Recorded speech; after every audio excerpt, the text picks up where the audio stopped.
Recruitment in self-employed estate agency. Today, I'm joined by Iain Cooper, who's part of the Keller Williams network in London. Thanks for joining me today, Iain. Talk to me about recruitment in self-employed estate agency.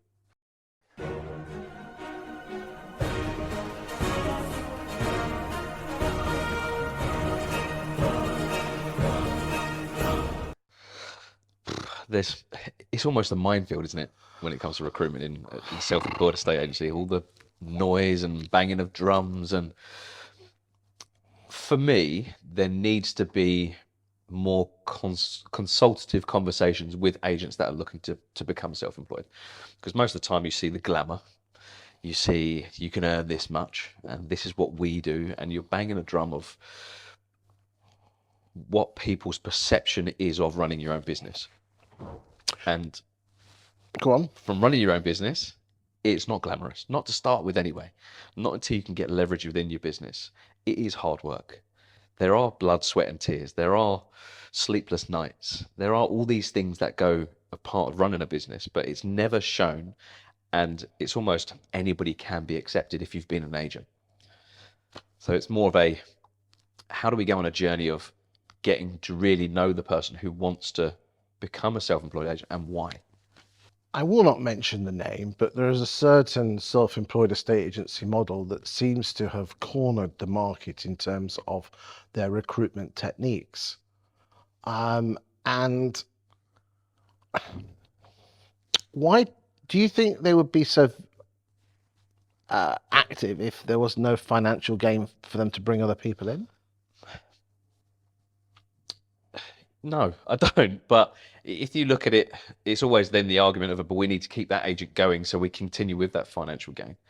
But I had a conversation with somebody who's part of another model, who's actually going back to high street agency, because the person that had brought them in hadn't spoken to them again, hadn't spoken to them since they said it was such a great idea to come and do it. So no coaching, no consultation, no actually guiding them along their journey. It's interesting. I had a conversation with a couple of people and said, what is the responsibility of someone sponsoring you when you bring them in? Because that person will earn quite well. And the analogy they used was, it's a bit like a gym, is that you have to go to the gym, Yeah. and if you need help, you'll ask for help, but it's not for the personal trainer to come to you constantly saying, do you want any help? I agree and disagree. It's almost when you pay for a coach, or you pay for a... But you're not paying for a coach, are you?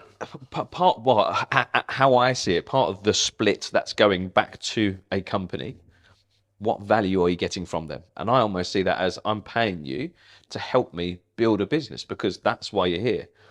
If I didn't need you, I wouldn't be with you. So it's almost that they have a duty of care to make sure that person is doing what they need to be doing and has some sort of accountability and help. It's interesting. I was talking to someone else and I said, do you feel that you get value for money from the person who brought you in? And they said, well, I ring them up when there's a problem. And I said, yeah, but do you actually ring them up and just say, more proactive, growing them as a person? They said, well, probably yes. I said, well, the responsibility is on you to grow that, isn't it? Yeah. Okay. But then when I did turn around and said, do you offer value for money for people on your downline? Guess what the answer was? Probably no. Yeah. And I know for a fact that, there are people out there who are flying that don't need help and guidance. Yeah. And the people that do need the help are the ones that aren't earning any money. Yes. But that's the nature of the game, isn't it? It is, but I've always had sort of the same, one team, one dream, right? Everyone wins together if they can grow it together. Most businesses, you got your normal high street agents, or whatever model you want to think about. It's about growing as a collective, because the more you go as a collective, everybody wins. And that was one of the main things that brought me into Keller, because there was the first part of the belief system was win-win or no deal. And that's how I've done most of my business throughout my career. I can't be the only one winning. It doesn't make sense. And that's why I like this model, because it's how do I help somebody and consult with them and turn them away if I have to. Because some people come to me as like, I want this, I want this, I want the money, I want the work-life balance, I want to spend all the time with my kids and my wife. If you're growing a business, it doesn't work that way. I mean, your model, Keller, do you get any financial gain from bringing someone on? Yes, a very small amount. I mean, I believe the other model, you can earn up to £2,000 to £3,000 nearly, not exactly. Yep. Are we talking those sort of levels a year? On volume, yes, but not in the smaller term. So you're looking at about 1% of any commission that comes in. Okay, but I mean, okay, so with the other model, you're probably looking at somewhere in the order of about 3%. Do you think Keller would bring more people in if they gave a higher percentage across? And remember, do you have like a tiered system like the other there is. I think it's like, for me, if somebody wants to do it, you can't force people into coming to be self-employed. Again, it's people showing the glamour, showing everything else on the side of it. If someone really wants to do it, they've got to have a why behind them to be able to say, this is exactly why I want to do it. And yes, I reach out to people. Yes, our agents reach out to people just to have a conversation. I mean, if you don't mind me saying, there are people in your organisation that really do impress me. Claire Readings is one. What other models impress you in terms of their recruitment strategy? I know that's a tricky question to ask. Yeah. I don't know if you're man enough to answer that. Man or mouse. Nested, Alice, I love what she's doing there. Yes. Again, it's about having a vision for the business and a vision of how you can grow it. And it's very nice, top tip for everyone else, is that the leader's doing it, Yeah, not the lieutenants. yeah. Getting on with it from the top down. Yeah, Like, you get it has to come from the trenches. top. Yep. Yeah. Ben Moore, I like Ben Moore. Huge fan of Ben Moore. Love his content. I love seeing his journey. I spoke to him very, very early in when we first opened our office nearly 5 years ago now. And he was just starting on his journey. It's been great to see where he's got to and what he's become. I love his recruitment techniques. Scott Gunn. Yeah, I was on a podcast with Scott Gunn not long ago and Alice. Again, there's so many people out there that are impressive, but there's so many other people that it's like the bad apples with any bunch, right? So you're always going to get others out there. I mean, there's some models now are offering like a brokerage model to estate agents, and only like this weekend we're filming this end of Jan, so this will probably be coming out early spring. Who were quite doing cold, hard sell phone calls saying, "Come and join us." Yeah. And it was winding up. And my biggest fear is that they're ruining it for everyone else. The agents that are getting their head down and get the job done. Definitely. And I think that it's maybe coming to another conversation another time, but it's my main vision, my main why of why I'm part of this business is because I want to make agent great again. I want to make agency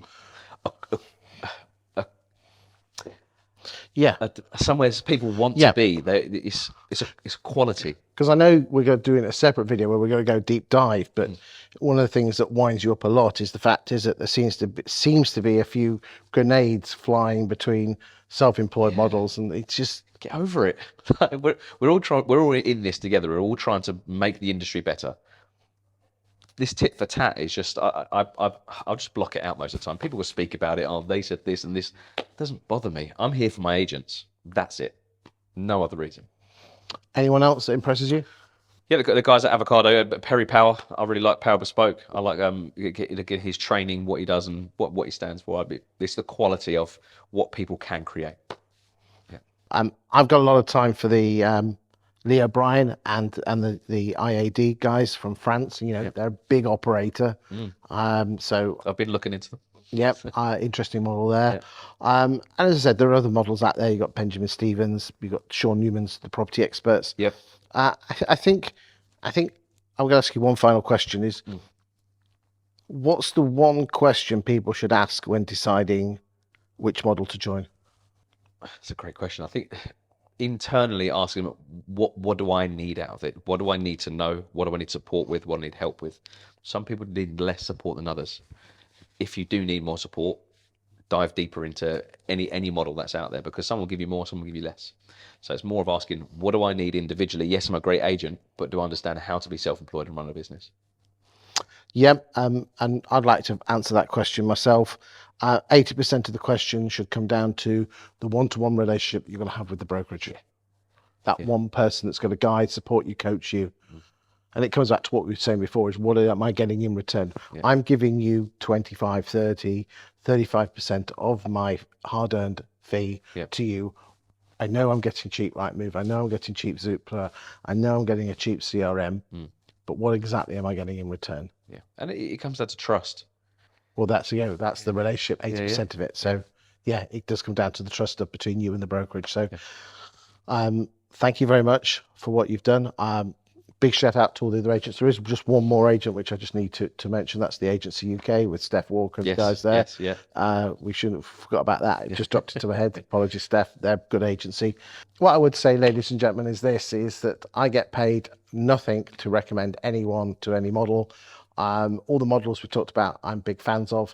But if you want to pick my brain, feel free to give me a call any weekday morning between 7:30 and 8:30 on 07950 147 572, or send me a message through Facebook and we can start a conversation and I'll give you my honest opinion, subject to where you are in the UK, because there are some that are regionally based. That's the good thing about the Keller model, is that if you're regionally based near one of your branches, hubs, amazing.